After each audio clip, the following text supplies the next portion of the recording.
on va vraiment avoir cette image, cette réflexion autour de la femme.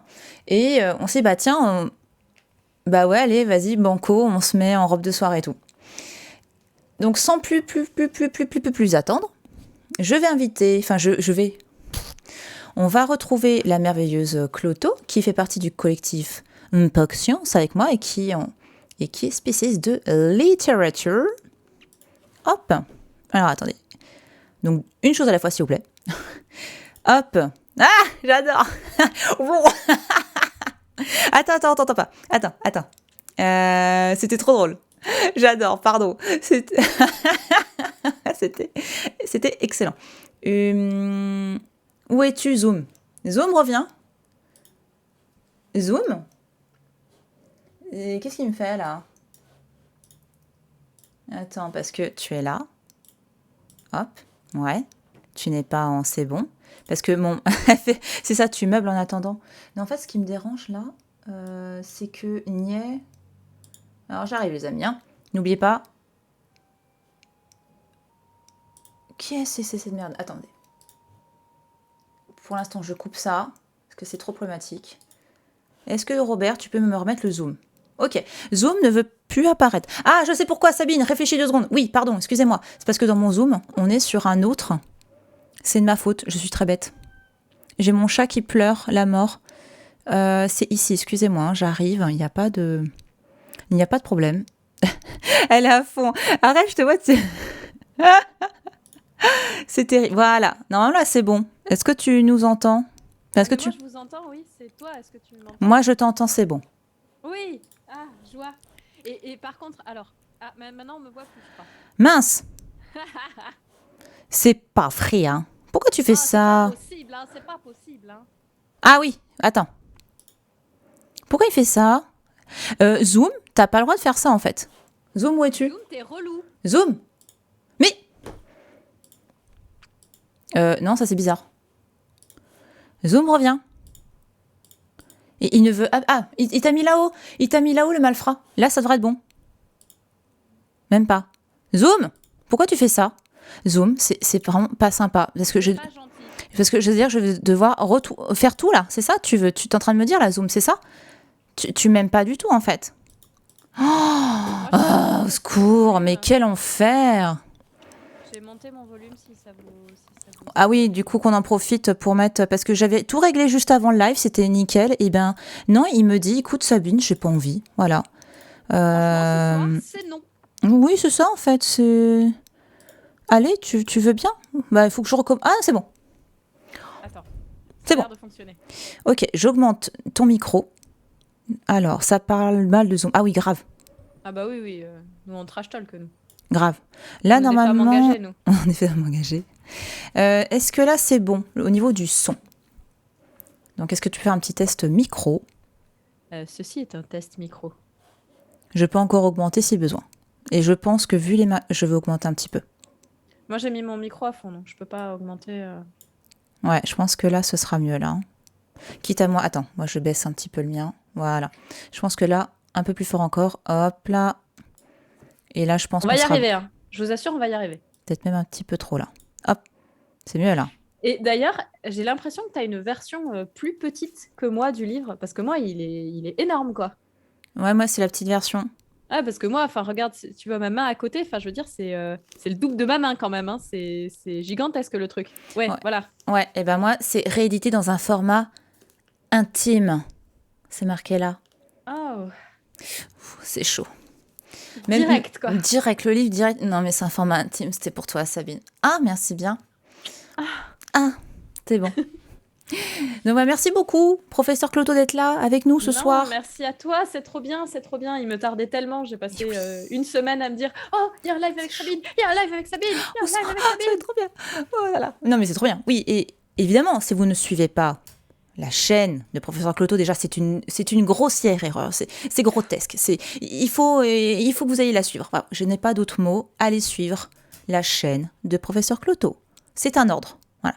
C'est un ordre. Voilà. Donc, allez. Et donc, bah, l'idée, comme je disais un peu plus tôt, il y a plein de plumes partout, c'est l'enfer. Comme je disais, fuyez pauvre fou. Comment ça? Mais il est insupportable, cet enfant. Hein. Ouais, c'est ça, ouais. C'est ça. Il râle, mais il est là quand même. Ouais, c'est ça. Ouais, c'est ça, ouais. Des bisous Ouais, quand non. même. Ouais.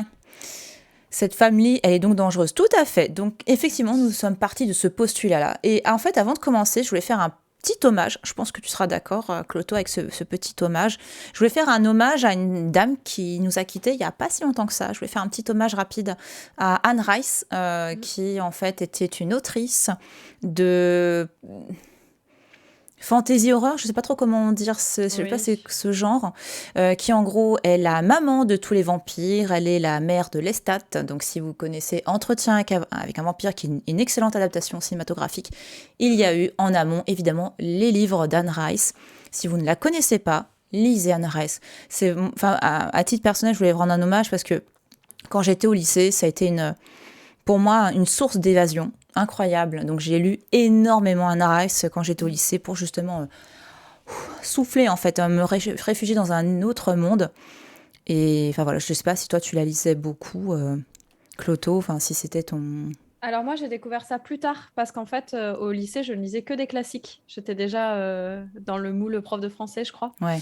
Mais je l'ai découvert après et oui, j'ai beaucoup aimé. De toute façon, enfin, je me suis rendu compte, ça c'est en même temps en rapport avec notre live, hein, je me suis rendu compte à quel point la littérature, même la fantasy, enfin, en gros, les lettres en général enfin, doivent aux femmes, en fait, tout simplement. Je pense que c'est le terme, c'est le bon terme.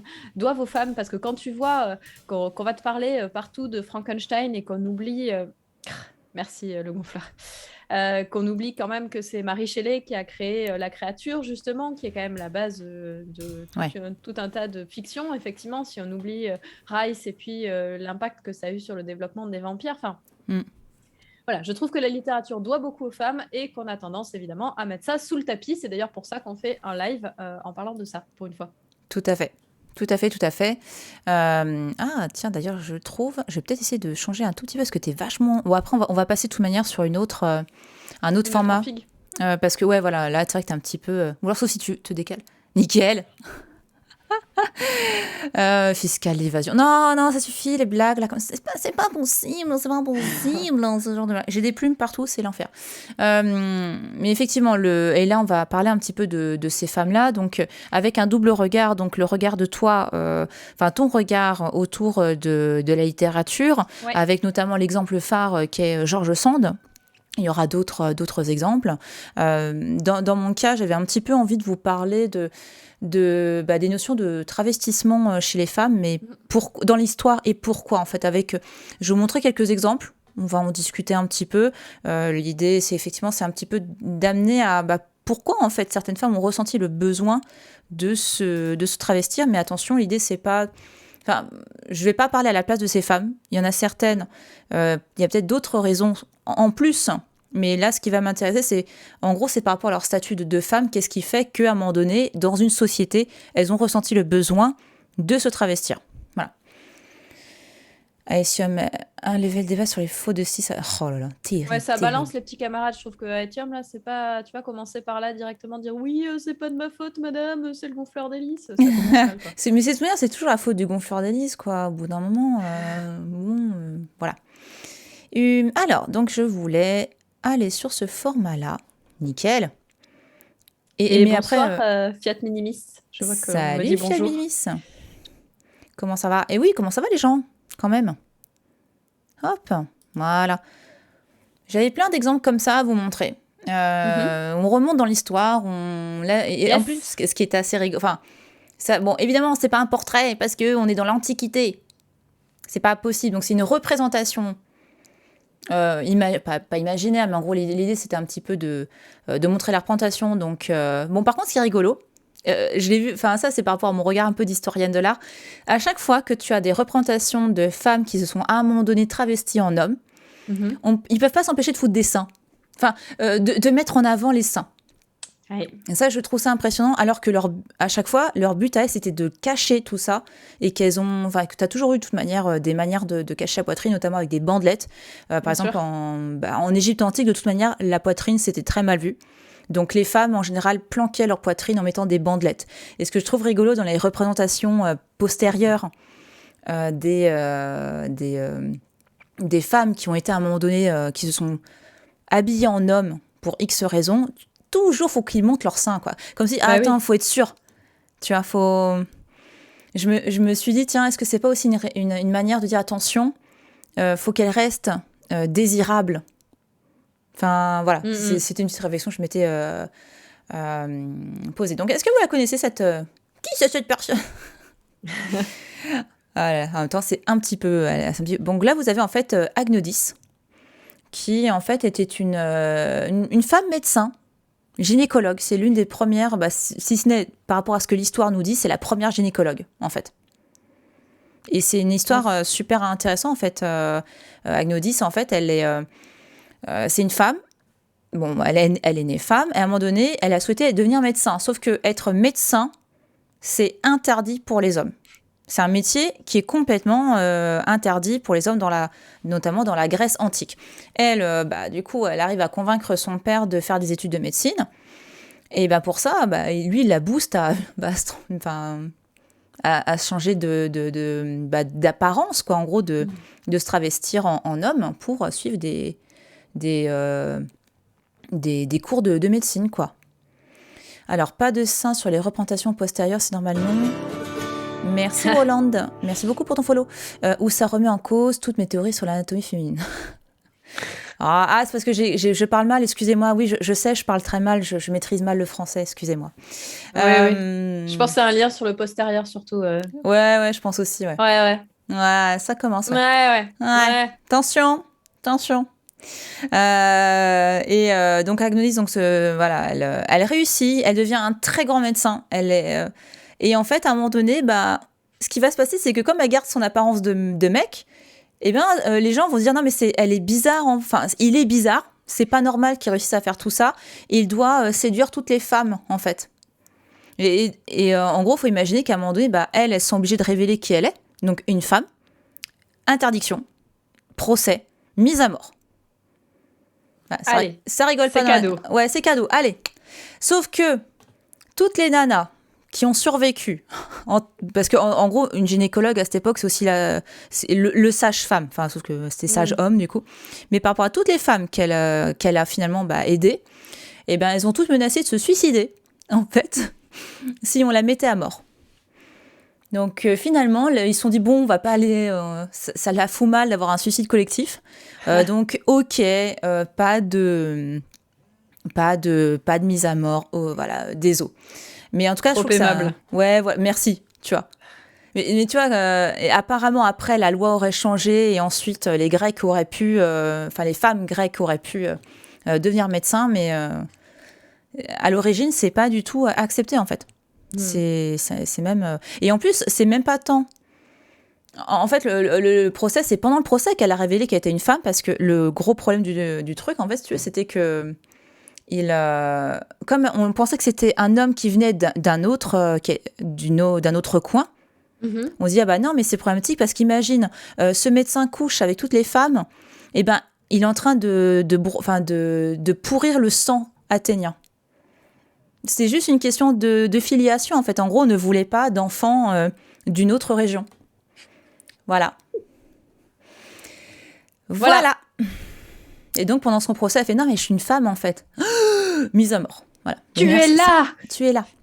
Oui, non, mais c'est incroyable quand même. Ce pseudo noir sur le mot de son. Terrible. C'est totalement fait exprès. C'est horrible. Bonsoir. Salut Yann. Comment ça va? Et bonsoir Yann. Tu la connaissais, Agnodis, toi, Cloto? Non, pas du tout. Pourtant, j'avais entendu parler effectivement de certaines femmes grecques, mais alors celle-ci, pas du tout. Mais c'est très intéressant, je trouve. Mais oui, je suis d'accord, c'est toujours une question effectivement de filiation. C'est quand même incroyable cette idée de sang pur qu'avaient les Athéniens, mais pas que les Athéniens d'ailleurs. Oui, non, il y a un très gros problème avec l'autre en général, quoi. Oui.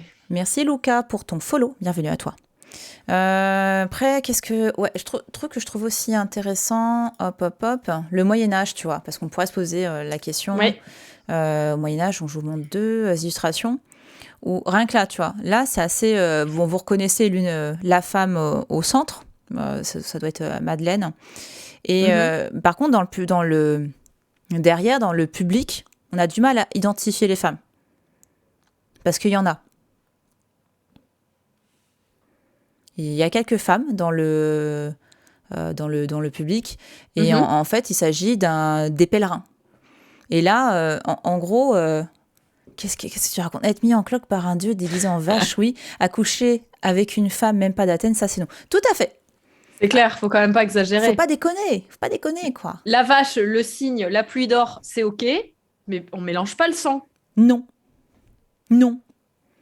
On veut des origines, voilà. Il se passe quoi au fond sur le rocher? Je préfère même pas savoir ce qui se passe au fond du rocher. je sais plus ce qui se passe. Enfin, c'est une histoire par rapport à Marie-Madeleine, je crois. Bon. Ah oui, c'est 2 salles, 2 ambiances, passer une excellente soirée. Merci beaucoup, Guette. Ben merci, Guette. Faut pas pousser mémé dans les orties. Merde, mais je te jure, mais quelle horreur. Merci beaucoup, HS le doyen, pour ton follow. Merci beaucoup. Ah, merci le doyen. Le doyen vient de chez moi. D'accord, bah merci beaucoup.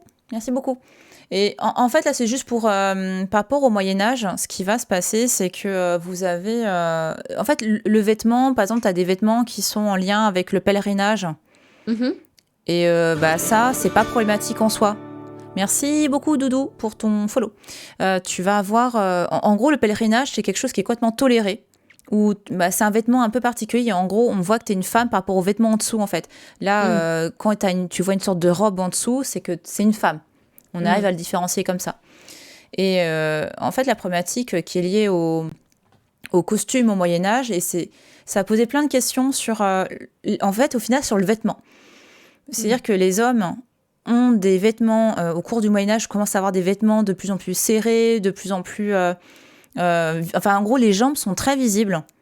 Et c'est cousu, c'est bien serré. Alors que les femmes, ce sont des vêtements très amples, des vêtements finalement très ouverts.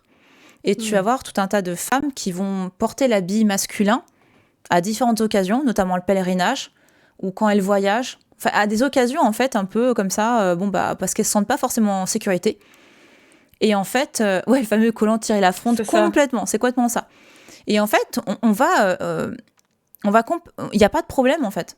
Il n'y a pas de problème à ce qu'une femme s'habille en homme au Moyen-Âge.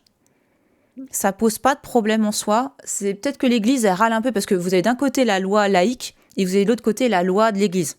Bon, la loi de l'Église, elle gueule. Elle dit, ouais, en gros, chacun chez soi, machin. Et la loi laïque, elle fait... Voilà. Complètement... on s'en fout, quoi. Par contre, l'Église tolère complètement le fait qu'une femme, à un moment donné dans sa vie, elle a besoin d'être habillée en homme pour se protéger des autres. Et le vêtement masculin, ok, il est très serré, il est très moulant, mais il est tellement fermé, alors que les fringues des femmes, t'as juste à ouvrir, et c'est la porte ouverte, quoi. Et c'est l'horreur, en fait. T'as beaucoup de femmes qui ont, en fait, pour éviter de se faire violer, elles s'habillent en homme. T'as ça, les pèlerinages, enfin, dès qu'elles voyageaient, quoi. Et ils étaient assez ouverts sur ça. Même le travestissement, petite parenthèse, tu vois, le travestissement homme-femme, enfin, que les hommes s'habillent en femmes.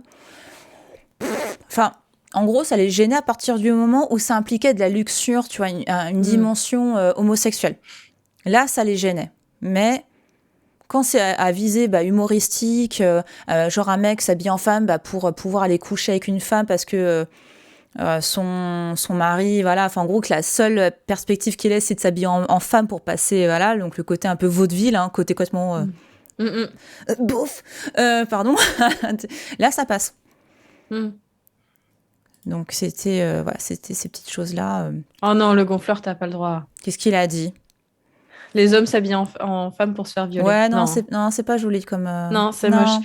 Mais cela dit, ça me fait penser à ce que tu disais, en fait, au théâtre, puisque au théâtre, pendant longtemps, les femmes étaient interdites, parce que les femmes, ça portait malheur. Ouais. D'ailleurs, ça a été longtemps le cas, même jusqu'au XVIIe, XVIIIe siècle, tout simplement parce qu'on avait aussi beaucoup de marins qui venaient en fait dans leurs escales, qui servaient comme techniciens au théâtre, voire même comme acteurs.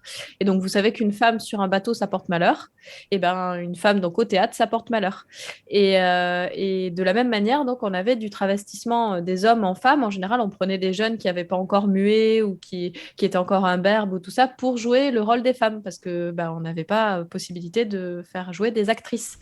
Ça a été que plus tard. Et donc, justement, quand on a eu des femmes qui ont commencé à jouer les rôles de femmes, voilà, et bien, en fait, elles étaient considérées tout de suite comme des quasi-prostituées. Parce que forcément, enfin, elles faisaient un travail qui n'était pas pour elles, donc bah, c'était des salopes, quoi. Enfin, logique.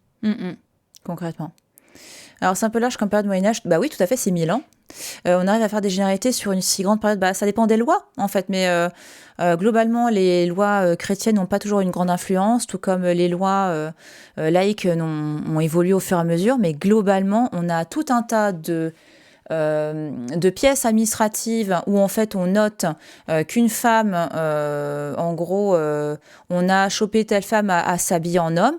Mais globalement, toutes les pièces qu'on a, il n'y a pas eu toujours de procès ou autre. Après, attention, la grande travestie du Moyen-Âge, c'est Jeanne d'Arc. Voilà, c'est la grande travestie du monde chrétien au Moyen-Âge. Fondamentalement, pendant son procès, ça a été ça justement qui a été mis en avant. C'était l'un des chefs d'accusation, c'était le fait qu'elle soit travestie en homme. Bon, finalement, ça n'a pas été très... Mais en gros, c'est-à-dire que ça dépend des cas, ça dépend des personnes qui font les procès. Donc, si c'est un procès qui est plus sous couvert de la religion, eh bien, bim, ouais, là, ça a posé problème qu'une femme se travestisse. Dans certains cas, notamment, t'as Christine de Pisan, qui est une très grande autrice alors, attends, c'est quelle période? Elle, c'est 13e, j'ai un doute affreux. Mais en tout cas, elle va écrire un bouquin où elle met à fond en évidence le travestissement des femmes pour se foutre de la gueule, justement, de la société. Ça passe crème, il n'y a pas de problème. Hein, donc, globalement, après, effectivement... même au tout début du Moyen-Âge, il n'y a pas de... En fait, à partir du moment où chacun reste, on va dire, à sa place globalement, si de temps en temps, les femmes, pour aller faire un pèlerinage, elles s'habillent en mec, il n'y a pas de problème, en fait. Et puis, effectivement, il y a des femmes qui n'étaient pas du tout admises sur les bateaux, tout comme les... Oui, tout à fait. C'est 15e Pisan, en fait. 15e, merci beaucoup. Ouais, donc autour de 1400, il y a mon chat bébé qui pleure. Et la rose, c'est masculin à l'époque, à propos des couleurs. Oui, en plus, il y a les couleurs, parce qu'il y a ça aussi, c'est que en fait, ce qui va bloquer au cours du Moyen-Âge, plus vers la fin, c'est le fait que ton vêtement doit être le reflet de ton identité sociale. Si tu es quelqu'un qui fait partie de la catégorie bourgeoise, tu n'as pas le droit de t'habiller comme un aristocrate. Donc après que tu sois habillé en femme ou autre, limite, on s'en fout, quoi. C'est que tu appartiens à une condition, en fait, avant tout sociale. C'est ça. Oui, mais Jeanne d'Arc, bien qu'habillée en homme, elle a fini par être grillée. Oui, mais c'est juste qu'ils avaient besoin d'un prétexte pour la cramer. C'est horrible, mais ça a été un prétexte, en fait, parce qu'elle a su justifier son travestissement, en fait. Hein, bien sûr. Mais non, ils avaient besoin d'un prétexte, ils ont multiplié les prétextes pour la brûler. C'était le jeu de mots. Oui, mais cela dit, c'était un jeu de mots qui reposait sur une vraie question, puisque c'est effectivement un des chefs d'accusation de Jeanne d'Arc, en fait, Yann. Donc voilà. Et on a vraiment beaucoup de documentation qui parlent de femmes qui se travestissent, aussi d'hommes qui se travestissent. Et après, effectivement, ce qui gêne quand un homme se travestit en femme, c'est plus ce côté mais c'est un sodomite. C'est plus ça qui va gêner, en fait. Il n'y a pas de différence entre la ville et la campagne dans les conditions des femmes. De toute manière, les femmes à la campagne, elles bossent. Elles bossent dans les champs. Donc après, t'en as qui s'habillent en homme pour se barrer. Et c'est justement... là, on sort du Moyen-Âge. Mais tu vois, elle, par exemple, Catalina de Erauso, elle va très vite s'habiller en homme parce qu'elle veut se barrer, en fait. Elle n'en peut plus. Elle fait partie des femmes qui sont foutues dans des couvents. Elle ne supporte pas ça. La première, à un moment donné, elle réussit à trouver une porte d'entrée pour se barrer. C'est juste qu'elle prend ses fringues de nonne, elle essaye de les coudre rapido pour ressembler à un homme. Elle se tire parce que et toute sa vie, elle va vivre comme un animal traqué, quoi. Faut voir que ces femmes vont se déguiser en homme aussi, pour échapper à une condition qu'elles ne veulent pas vivre, en fait. Donc elle, c'est une aventurière d'ailleurs. C'est une aventurière qui va très vite. En gros, elle va embarquer sur. Elle va partir aux Amériques espagnoles. On est au 17e. Et en fait, ça va être une. On l'appelle la non-lieutenant. Voilà. Ça va devenir un grand soldat. Puis c'était une bagarreuse. Hein. Mais en même temps, parce que. Enfin, là, c'est un truc qui va peut-être nous amener aussi après par rapport à Cloto et George Sand. Il va y avoir tout un imaginaire qui va être créé autour notamment de elle, de ce personnage, en disant ouais, elle est sanguinaire, c'est une bagarreuse et tout.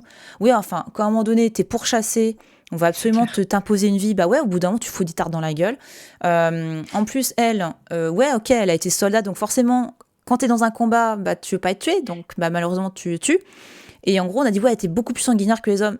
En fait, non, de ce qu'on a vu, enfin, au niveau des récits, elle était pas plus sanguinaire que d'autres, quoi. Enfin, tous les soldats, à un moment donné, Bah oui, c'est tuer ou être tué, hein. C'est un peu le principe de la guerre. Hein. c'est ça. Et oui, en plus, effectivement, pour être soldat, c'est mieux d'être un peu bagarreuse, mais en gros, c'est quelqu'un qui a appris à se battre, parce qu'elle en a pris plein la gueule. Et elle a... Enfin, faut voir que c'est quelqu'un qui s'est toujours planqué, qui s'est toujours échappé, en fait.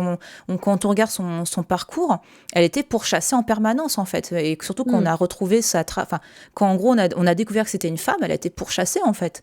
Donc, ouais, du coup, elle se barre. Enfin... Non, mais normal, oui. Malheureusement, on n'entend pas assez parler des femmes qui ont fait de grandes choses dans l'histoire parce que leurs histoires ont été plus ou moins censurées. Ça, et puis en plus, t'en as beaucoup qui ont sans doute vécu comme hommes. Tu vois, elle, on voit qui c'est parce que à un moment donné, ça a été vu, ça a été son histoire. En plus, elle est un des personnages espagnols, du Pays Basque. C'est une des fiertés nationales. Mais globalement, t'imagines, ça se trouve, il y a plein de femmes. On ne sait pas qui elles sont, mais elles ont été peut-être soldats, en fait. Peut-être qu'il y a plein de femmes qui ont été des très grands héros. Mais comme on ne laisse pas la place aux femmes pour ça, en tant que femme, ouais, forcément. Mais ça, c'est assez impressionnant. Enfin, ça se perçoit dès l'Antiquité. Je ne sais pas si tu as en tête le mythe d'Ariane. Oui, en fait, bien sûr. Le fil d'Ariane. Bah oui. En fait, moi, je trouve que c'est assez révélateur. Je vous fais un petit récap. Vas-y. Ouais. Tout le monde ne connaît pas. Ah non, mais vas-y, tout le monde ne connaît pas Ariane, vas-y. En fait, c'est l'histoire de Thésée et le Minotaure. En fait, Thésée, c'est le fils du roi d'Athènes qui s'appelle Égée. Et donc, il y a des années, Égée avait perdu une guerre contre Minos et donc c'est le roi de Crète, et devait lui donner un tribut de 14 jeunes gens, 7 filles et 7 garçons, tous les ans. Et donc, c'était la fine fleur d'Athènes qui partait se faire tuer tous les ans. Et donc, Thésée, au bout d'un moment, dit non, on va arrêter les frais, je vais aller combattre le Minotaure et on va arrêter de devoir payer ce tribut. Donc, il y va. Et en fait, il ne semble pas pouvoir réussir parce que personne ne peut percer la peau du Minotaure, etc., etc. Et comment est-ce qu'il va réussir? En fait, c'est Ariane, donc la fille de Minos, qui tombe amoureuse de lui et qui va lui donner tous les tips pour pouvoir le sauver. Donc, par exemple, tu peux pas percer sa peau, mais rien ne t'empêche de l'étrangler. C'est ce qu'il va faire d'ailleurs. Qui lui donne le fameux fil, puisqu'elle était tout le temps en train de tricoter, elle lui donne un fil pour qu'il puisse se barrer du labyrinthe. Donc, je veux dire, en gros, sans elle, soit il serait mort contre le Minotaure, soit il serait mort en sortant, en essayant de sortir. Donc, je veux dire, il y a 2 raisons pour lesquelles il devrait crever. Et donc, le deal, c'était je te donne les conseils, mais tu me ramènes avec toi pour m'épouser. Sauf que sur le chemin du retour, il se dit que bon, quand même, partager la gloire avec une femme, ça le gonfle un peu, et il l'abandonne. Et en fait, je trouve que c'est assez stéréotypique de ce que tu dis, le côté nié, en fait. Donc, c'est ça qui est... C'est ça qui est incroyable. Et en fait, pour répondre à ta question, le gonfleur d'hélice, en fait, il y a un peu des deux. C'est-à-dire que, par exemple, pour ce qui est de l'accession des femmes à la culture, effectivement, c'était plus difficile et toutes les femmes ne savaient pas lire, écrire comme un homme, ça c'est sûr. Donc ça, c'est un premier point. Mais il y a aussi le fait que même quand il y en a, on n'en parle pas. Et on n'en parle pas même dans l'enseignement. Enfin, moi, c'est quelque chose que je trouve assez fou. Vous pouvez avoir, et je vous assure que c'est vrai, dans les programmes, on peut vous proposer une thématique sur, je sais pas, les grandes femmes de la littérature, et vous avez que des mecs qui parlent de femmes, mais vous n'avez pas d'auteurs parfois. Et je suis là genre... on est d'accord que quand même, il y a des problèmes. Mais non, ça choque personne, en fait. C'est fou. Je trouve ça dingue. Et effectivement, tu vois, ouais, je rejoins le côté, effectivement, il y a les deux. Tu as le côté l'accès à la culture. Enfin, tu vois, par exemple, Christine de Pisan, ça reste un exemple incroyable, mais un petit peu, finalement, de côté. Après, attention, les moines copistes ne savaient pas tous lire. Hein. C'est des copistes, hein, donc ils copient. Bref, la plupart savent lire, effectivement. Et puis, toute la réforme éducative, notamment sous Charlemagne, c'était pour des écoles, mais effectivement destinées aux garçons. C'était pas du tout destiné aux femmes. Donc, effectivement, il y a déjà un contrôle de la culture, de l'accès à la culture. D'où cet ouvrage. Et aussi, l'autre chose, en gros, il y a quand même des femmes qui ont fait des choses. Après, on ne sait pas jusqu'à quel point elles ont fait des choses. Mais par exemple, pendant la préhistoire, il ne faut pas imaginer que la femme était la bobonne dans la hutte. Hein. Les femmes chassaient avec les hommes. Dans l'Antiquité, tu as des femmes guerrières. Notamment, quand tu regardes tout ce qui est civilisation nordique, la culture viking, etc., tu as plein de femmes, aussi tout ce qui est sur le territoire national, tu as des femmes guerrières. C'est juste que qui a découvert les tombes de ces personnes ? Ce sont des mecs au 19e siècle. Et qu'est-ce qu'ils se disent ?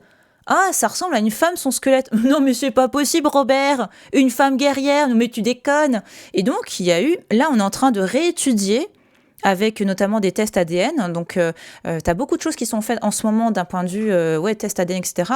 pour voir que, tiens, ça, en fait, c'était une guerrière, les gars. Ah, merde. Ah bah oui, parce que le 19e siècle a un regard monstrueusement misogyne. Et en gros, pour eux, une femme ne peut pas être guerrière. Donc, c'est ce que tu dis, Yann, tout à fait. Il y a des rois, les princes et princesses, ce sont en fait des femmes. Parce que pour eux, c'est inconcevable qu'une femme puisse être une guerrière. Et c'est pour ça que, là, en plus, l'autre jour, je regardais, petite anecdote, je regardais Tonton jouer il regardait une bande-annonce de jeu vidéo où tu voyais le héros qui était une femme qui combattait un truc dans une sorte d'antiquité viking. Et j'étais bien contente de dire, mais en fait, le truc qui est chouette avec les jeux vidéo, c'est que, peu importe les raisons pourquoi ils l'ont fait, mais je trouve que ça bien qu'il y ait de plus en plus de sortes de personnages féminins dans une sorte d'antiquité guerrière, parce que c'était ça la vérité, en fait. Hein. Bien sûr. Ouais, il y en avait. Enfin... Mais en tout cas, là, il y a un gros travail on dépoussière tout ce qui a été fait d'un point de vue archéologique au 19e et au début du 20e, parce que ça, c'est pas si... Voilà. Bon, on est au 21e, mais il y a un gros boulot à faire. Hein. Enfin, c'est pas fini. Ah, j'aime tellement la phrase de Fiat Minimis, c'est exactement ça. C'est pas une femme, il n'y a pas de vaisselle à côté. Hein ?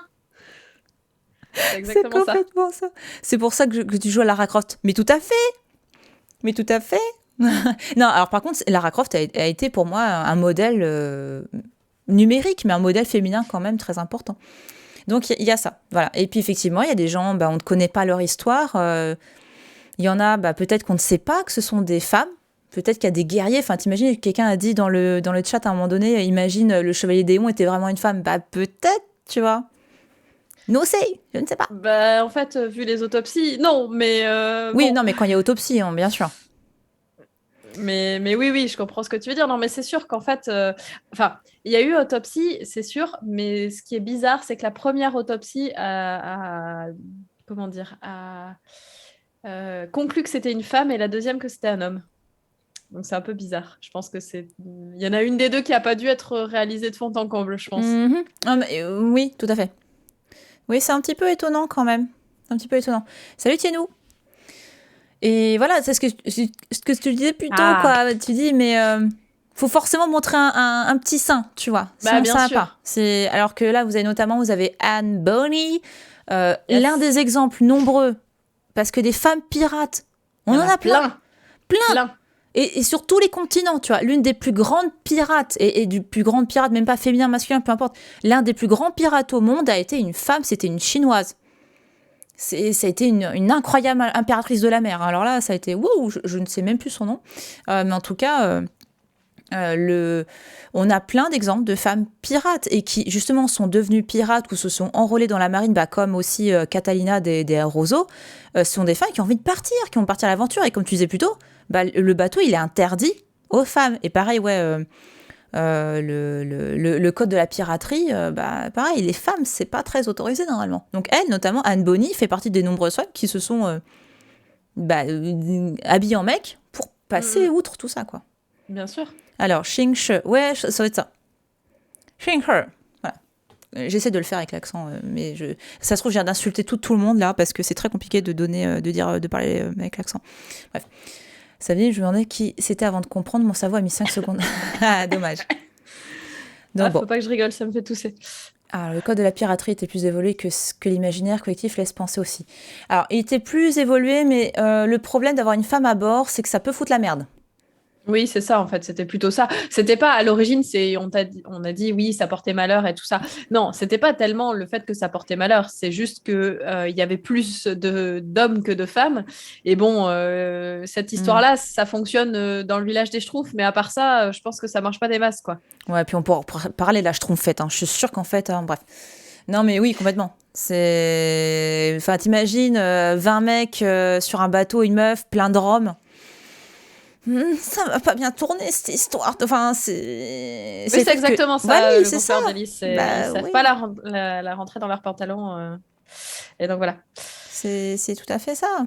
Donc, t'as Anne Bonny t'as ce genre de... Et elle, en plus, il y a plein de légendes. Donc, pareil, je vais pas en parler plus que ça parce que t'as beaucoup trop de légendes autour d'elle. C'est trop... Avec Rakam et tout, enfin, c'est un personnage qui a une légende autour d'elle. Mais en tout cas, à un moment donné, je crois qu'on a grillé son identité, où elle l'a dit.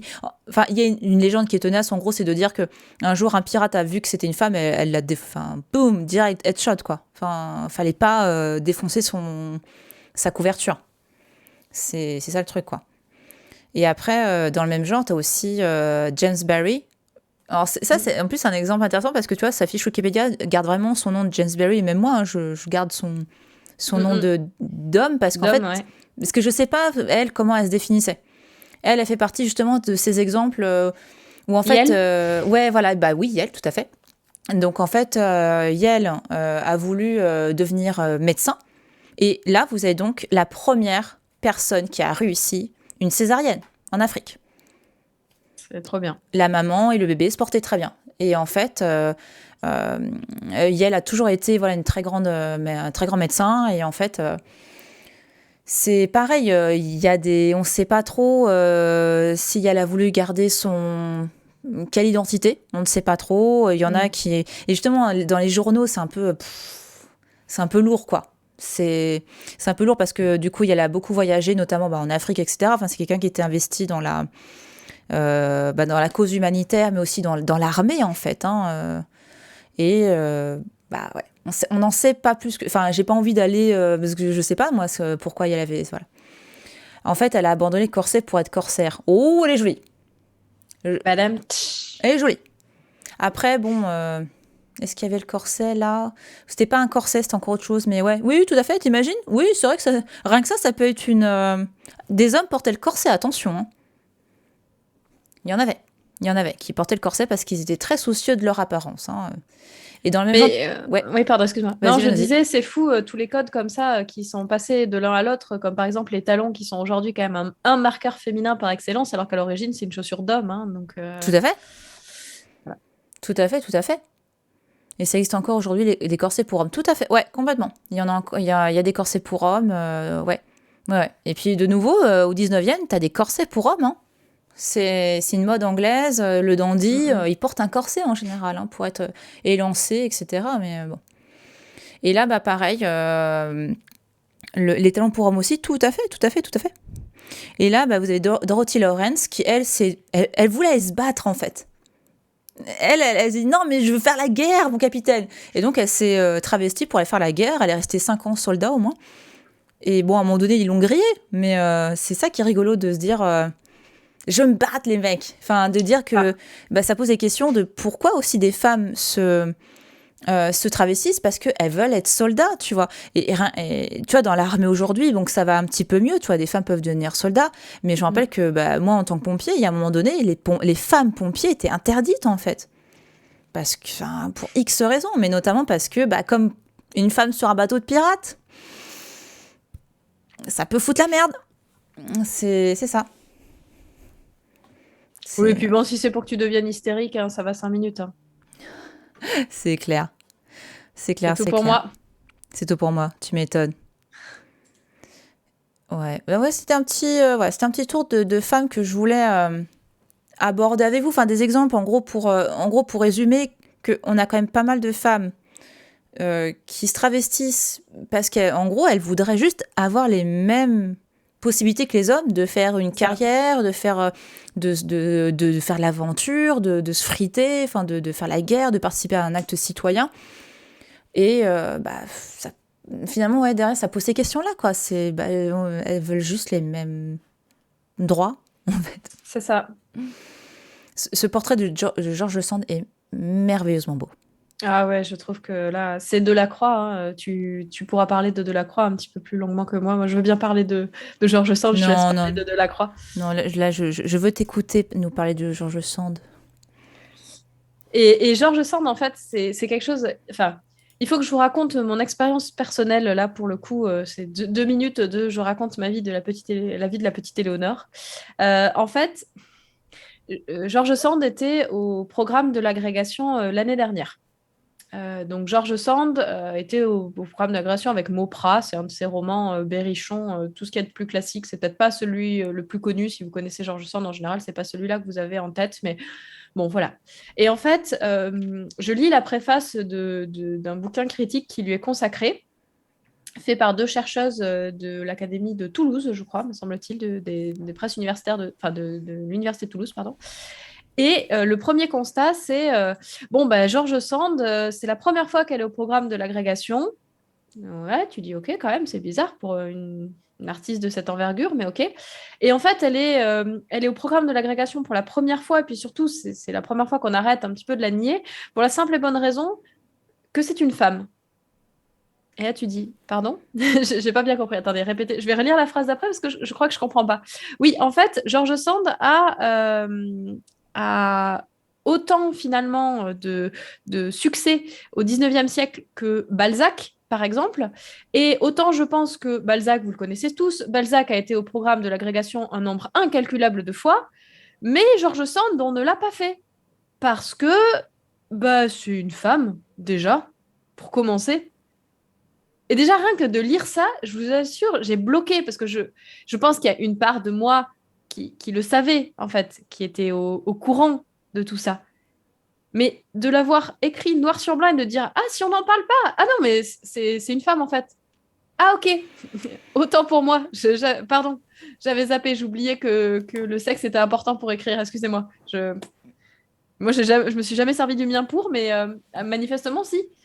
Et ça a été un gros choc, en fait. Enfin, c'est incroyable parce que je me dis, c'est pas quelque chose, c'est pas, on se dit, au début du XXe siècle, c'était comme ça. Là, c'est quelque chose, enfin, il a fallu attendre 2020 pour qu'on se dise, on va peut-être mettre George Sand à la grecque, quand même. Parce que bon, on peut plus trop nier quand même qu'elle a eu un impact important, hein.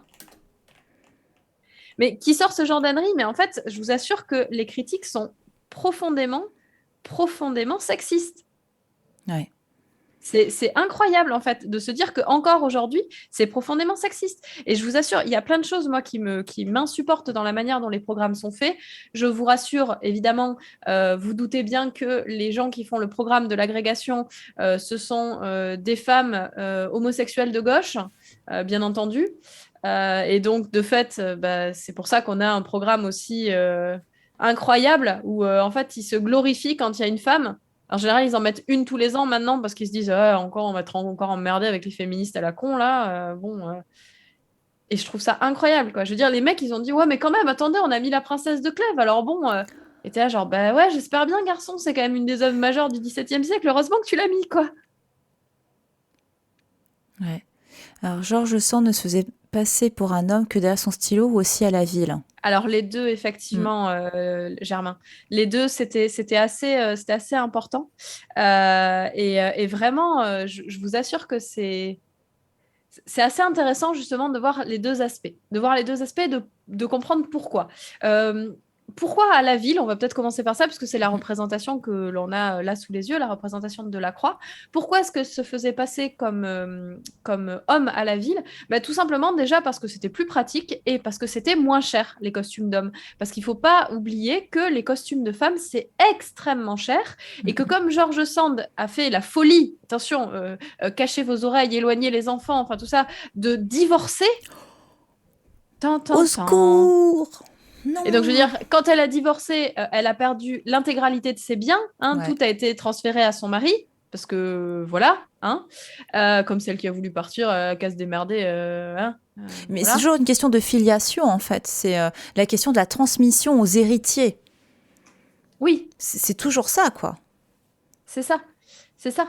Et donc, de fait, oui, c'est ça, c'est un peu la taxe rose, ouais.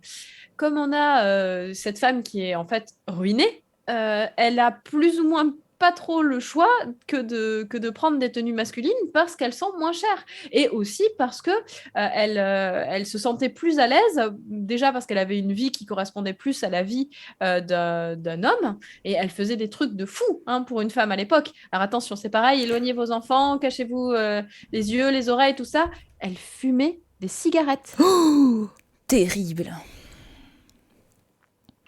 Oui, Incroyable. effectivement, d'ailleurs, il faut attendre, tu vois, les années 20. Parce qu'on a peut-être parfois l'image de la femme qui fume la cigarette accrochée à un porte-cigarette. Oui. Ça, c'est les années 1920. Hein. Ah oui, Une oui, c'est femme longtemps avant après. ne fume pas, en fait. Parce que c'est un acte d'homme. Oui, c'est ça, c'est ça, c'est un acte profondément masculin. Mm. Ah oui, oui, non, mais des cigarettes, les enfants. Au Non, mais voilà, secours! quelle indignité. L'alcool, ça passe parce que tout le monde boit. Tout le monde, Oui, voilà. Il n'y a pas de problème avec l'alcool. Hein. Vaut mieux boire de l'alcool que de l'eau, globalement. c'est ça.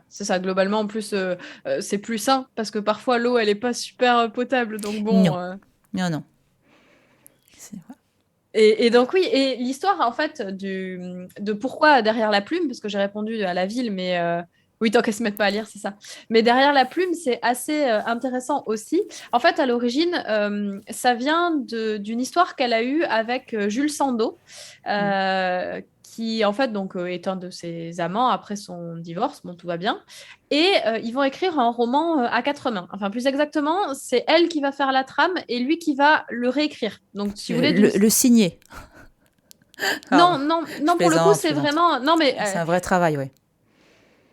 mais là, vraiment, vraiment, c'est le vrai. Oui, c'est le vrai travail. C'est elle qui a Mm. fait le scénario d'une certaine manière, lui qui a fait l'écriture. Donc, bon, voilà. Et donc, ils vont décider d'un pseudonyme parce que bah, c'est ni elle ni lui. Et donc, ils vont choisir le pseudonyme de J. Sand. Et même, ça sera repris par certains éditeurs comme Jules Sand pour Jules Sandeau. En fait, hein, Mm. l'idée de voilà, ça c'est un nom qui est un peu entre les deux. Et en fait, ça va très bien marcher, ce bouquin. C'est Rose et Blanche, je crois, ou Blanche et Rose, je sais jamais. Je pense que c'est pas blanche et rose. Mais Ouais, c'est Blanche et Rose, ouais, c'est ça. Je sais jamais dans quel ordre.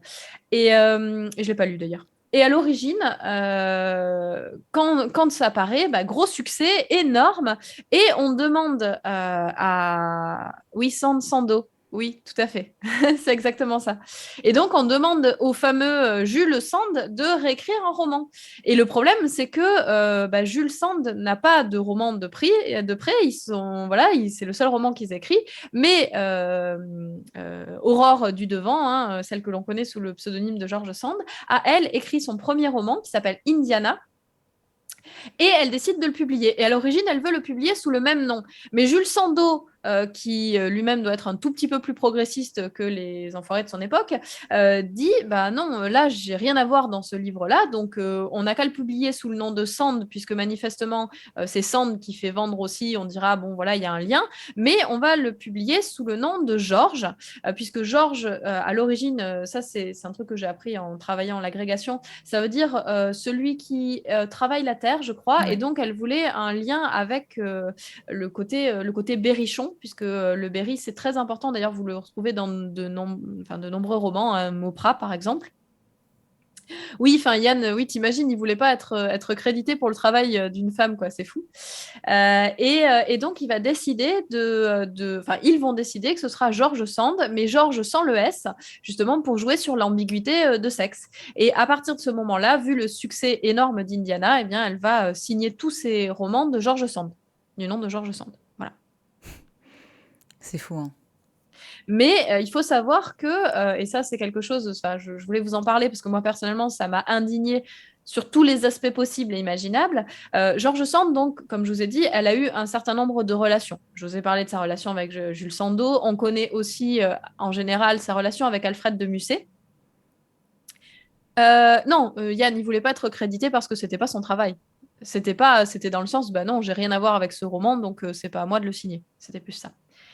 Et en fait, donc, elle va avoir une relation avec de nombreux hommes et vous trouvez des critiques, même début du XXe siècle, hein, même après sa mort, qui vous expliquent par A plus B que de toute façon, si George Sand a eu du succès, c'est grâce aux hommes avec qui elle était. Si Indiana est bien, c'est parce qu'elle était à ce moment-là avec Jules Sandeau et que comme c'est un bon écrivain, et ben c'est pour ça que c'était bien. Quand elle était avec Alfred de Musset, bon, bah en fait, c'est parce que c'est du de Musset, en fait, c'est pas du Sand. Et en gros, ils prennent une sorte d'évolution de son écriture qui est, qui est normale parce que bah, forcément, je pense que quand vous êtes en couple avec quelqu'un, surtout entre écrivains, bah, il y a une influence qui se fait, mais c'est comme entre Voltaire et Madame du Châtelet, il n'y a pas de souci avec ça. Et on a pris le fait qu'il y ait une évolution comme, bah non, mais c'est pas elle qui écrit vraiment. Enfin, c'est une Non, mais femme. ce que je trouve hallucinant, c'est de dire qu'effectivement, forcément, elle a eu enfin, on est tous quelqu'un grâce aux autres. Et Bien elle, sûr. forcément, à un moment donné, elle a eu ça aussi. Mais ça marche dans les deux sens, en fait. Peut-être que De Musset a fait du De Musset, parce qu'à un moment donné, Georges Sand, il dit non, mais là, ce que tu fais, c'est de la merde. Enfin, fais peut-être ça. Tu vois, c'est ça, je Oui, trouve, ça va que dans un sens, quoi. C'est mais ça oui. qui est fou, quoi. Ça me gave. Mais justement, Yann, pourquoi ça serait pas Musset qui a été Oui, influencé? voilà. Mais parce qu'il a un pénis. Oui, Et je tout le monde pense s'influence, que... et c'est ça qui est merveilleux. Oui, on se construit tous grâce aux autres, mais Mais là, évidemment. ça va que dans un sens, quoi. C'est forcément. Mais c'est incroyable quand on se dit que en fait, au 19e siècle, elle avait autant de succès que Balzac. Mais enfin, vous imaginez? Je veux dire, regardez parmi vous, hein, vous allez me dire qui a travaillé Balzac en classe. Je pense que c'est quasiment l'intégralité. Enfin, moi, j'ai fait le Père Goriot en seconde, par exemple. Ouais. Et qui a travaillé George Sand en classe? Je sais plus. Après, j'ai eu quelques auteurs. Moi, j'ai notamment eu. On a étudié, nous, La Princesse de Clèves. Ah non, c'était au lycée, La Princesse de Clèves. Ben Ouais. voilà, Balzac, oui, Sand, non. Je sais plus, Sand, ouais. En fait, Mm, mm.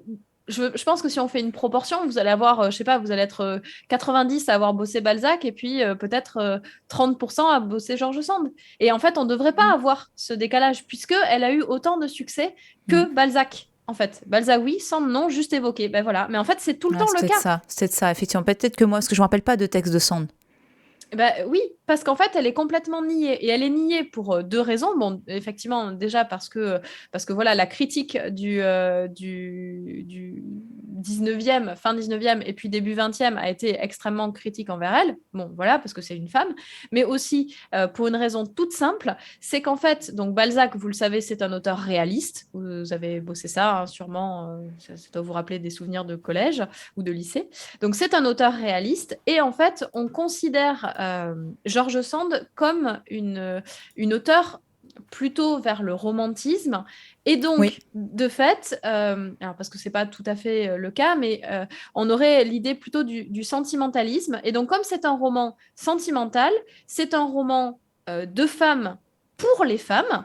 Et on atteint un autre sujet que je voudrais aborder avec toi tout de suite après. Ouais, ouais. Et donc, si c'est un roman pour les femmes, eh ben, c'est un sous-roman. Ouais, et c'est ce que j'allais dire. On a catégorisé le romantisme. Dans la littérature, j'entends, comme un genre très féminin. Et enfin, il y a quoi d'autre comme genre et du coup, finalement, enfin, j'ai une petite idée, mais qui décide ça, c'est un genre féminin. Enfin, pourquoi le romantisme à un moment donné, alors que le romantisme de base, c'est pas forcément plus des trucs mièvres, quoi. C'est pas du tout ça. Alors, C'est pour moi. Ouais, enfin, c'est plutôt l'évolution sentimentaliste, le roman sentimental, que le romantisme à proprement parler, puisque le romantisme, à l'origine, c'est quand même plutôt un truc de mec. Goethe, par exemple, hein, Voilà. pour ne citer que lui, c'est voilà. Mais même en France, hein, vous avez Gérard de Nerval, vous avez, je sais pas, Lamartine, tout ça, c'est des mecs. Hein, Mm. mais oui, c'est exactement ça, c'est le principe de la sous-culture. À Étienne, tu as tout à fait raison, c'est l'idée d'une sous-culture. Et ça date d'il y a longtemps. Déjà, en fait, il faut savoir que le roman a mis du temps à trouver ses lettres de noblesse, et c'est un peu issu aussi de ça, à cause des critiques, hein, parce que c'est toujours les critiques de cette époque qui font ça. Et évidemment, déjà qu'une femme écrive, on a du mal à le tolérer, mais alors qu'en plus elle critique les œuvres des autres, il faut quand même pas déconner. Donc forcément, vous avez très peu de femmes auteurs et donc encore moins de femmes critiques. Mais l'idée du roman, oui, tout à fait, qui est issu des langues romanes, Mm. c'est effectivement l'origine du mot. Et ben ça, c'est quelque chose qui passe pour effectivement très très féminin dès la fin du Moyen Âge, en fait. Dès la fin du Moyen Âge, vous avez l'idée que le roman, c'est le truc un peu sentimental qu'on laisse aux femmes. Et vous voyez ces clichés même à l'intérieur de la littérature. Si vous avez en tête le début de Madame Bovary, de Flaubert. Mm. Il présente Emma Bovary comme un personnage qui va devenir profondément malheureux, pour la simple et bonne raison que toute son enfance, elle s'est nourrie de romans, et donc de romans Mm. sentimentaux, de fait, comme ce D'accord. que proposait George Sand. Et donc, forcément, ça va mal tourner parce qu'elle ne peut être que déçue par rapport à la réalité de l'existence. En fait, c'est une femme qui ne s'intéresse qu'à la question du mariage avec un espèce de prince charmant fantasmé, etc., etc.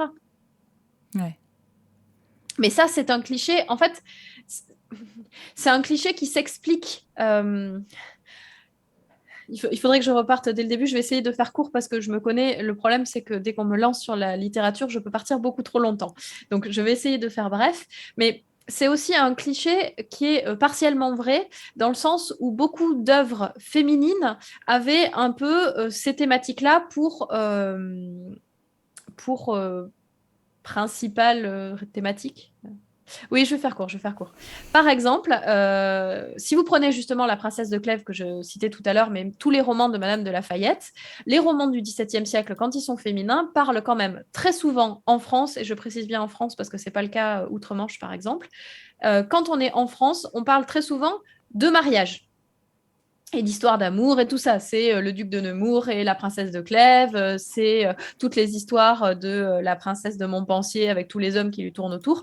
Pourquoi? Parce qu'une femme du XVIIe siècle, grosso modo, c'est quand même plus ou moins le seul événement marquant de sa vie. Hein. Je veux dire, à cette époque-là, tu nais, tu te maries, tu fais des mômes, et puis voilà, c'est à peu près ça. C'est même son rôle. Enfin, en C'est gros, ça. c'est la nature divine qui l'a faite ainsi, et elle doit répondre à son devoir de femme, qui est donc de se marier et ensuite de procréer. Mais ça remonte même à l'Antiquité. Hein. C'est pas Bien que sûr. la religion catholique. Hein. C'est le grand événement d'une femme dans l'Antiquité, globalement, notamment grecque, c'est de se marier, quoi. Enfin, je schématise, mais pas à ce point-là au final. Donc les romans, de ce que j'ai compris aussi, ils sont à vocation pédagogique.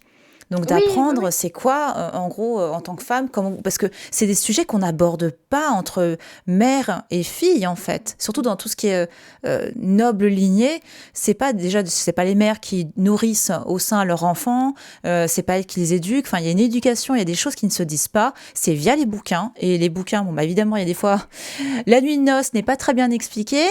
Donc se passe des choses pas très cool pour les meufs. En C'est gros, elles horrible. comprennent rien de ce qui se passe, quoi. Donc on a une vision du mariage à travers ces ouvrages où on essaie un petit peu de colmater les brèches comme on peut, parce qu'on sait que ça va être surtout que tu as beaucoup de mariages. Tu as des mariages d'amour, mais tu as beaucoup de mariages arrangés aussi, en fait. Mais c'est ça. Et en fait, j'en parlais beaucoup avec mes élèves parce que quand je leur parle de ça, en fait, évidemment, aujourd'hui, dans le monde dans lequel on est, tout le monde a accès à au moins une vision de la sexualité. Et je ne suis pas en train de dire que le fait qu'il y ait un accès au porno à tous dès le plus jeune âge, hein, parce qu'on les retrouve, enfin, je veux dire, dès le collège. Dès la sixième, en tout cas, moi je sais pas, j'ai pas en dessous, mais en tout cas dès la sixième, vous les retrouvez avec du porno dans la cour, hein, donc voilà. Euh, voilà. Oui, dans la cour scolaire, hein, c'est bien ce que je dis. En cours, Bon, non? Oui, ou en cours, bien sûr, sur leur portable, ça arrive. Mais si vous voulez, bon, ok, en soi, c'est un autre problème. Mais il n'empêche que quand on réfléchit un tout petit peu au fait que nous, en tant que femmes, là pour le coup, on savait en fait ce qui allait se passer avant que ça se passe, c'est quand même en fait une énorme chance. Parce que si on y réfléchit une toute petite seconde et qu'on se dit, je n'ai jamais été au courant de comment on fait les gamins, je n'ai jamais été au courant de ce qui se passe entre un homme et une femme, et le jour de la nuit de noces, ton mari essaye de te faire ça, alors que lui, bah, il pense pas à mal, C'est son devoir. c'est son devoir, effectivement. Mais vous imaginez l'impact que ça a? Forcément qu'il y en a qui se barraient en courant de la chambre en disant mon mari, il essaie de me faire des trucs chelous. Mm. Surtout qu'en plus, malheureusement, l'une des preuves de consommation d'un mariage, c'était de vérifier les taches de sang. Oui, ce qui est absolument ridicule, hein, parce qu'on peut très bien ne pas du tout saigner la première fois. Voilà. Et non, mais en fait, même, c'est pas normal si tu saignes. Enfin, c'est qu'il y a un problème, globalement. Donc, c'est malsain. Tu vois, c'est... Ah oui, oui, non, mais bien sûr que c'est malsain. Bien sûr que c'est malsain, et puis surtout, ça prouve quand même, effectivement, l'image que l'on a de la femme, qui est, bah, pour moi, c'est assez catastrophique, hein, bien sûr. Et oui, oui, déjà, ce n'est pas normal. Et puis surtout, en fait, on disait ça, c'était pour la question de l'hymen qui était brisé, mais l'hymen brisé, enfin, je veux dire, moi, personnellement, j'étais sûre que la première fois, j'aurais pas ça parce que j'ai fait du vélo et du cheval. Alors, inutile de vous dire que Parfait. j'étais bien persuadée que de toute façon, quoi qu'il arrive, il se passerait rien la première fois, hein. Et voilà. Donc, c'est sûr que je suis sûre, et c'est ça qui est terrible, que c'est arrivé à des dizaines, des milliers de femmes de justement se faire répudier pour une question de non-virginité, tout ce que tu veux, alors que si ça se trouve, elles avaient juste perdu leur hymen pour un truc aussi con qu'une balade à cheval, quoi. Ouais, ça, ou que tout simplement... que lui ne sache pas trop comment s'y prendre, qu'il fait un truc à peu Oui, près, et que, bah... ou qu'elle saigne pas. Enfin, oui, oui, c'est ça, c'est ça.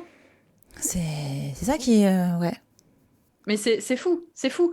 Et donc, bah, forcément, vu que pour les femmes, la question du mariage et puis même la question de l'amour était un thème central, et bah, forcément, on s'est dit, ah ouais, les bonnes femmes avec leurs histoires de bonnes femmes. Mais je vous Mm. assure que ça reste quelque chose de profondément ancré, puisqu'il a fallu que je dise à un de mes élèves qui justement me faisait comment dire, une lettre sur Indiana, une lettre à George Sand sur Indiana, donc son premier roman, qui me disait oui, bah, c'est un roman romantique, donc c'est pas pour moi parce que je suis un homme.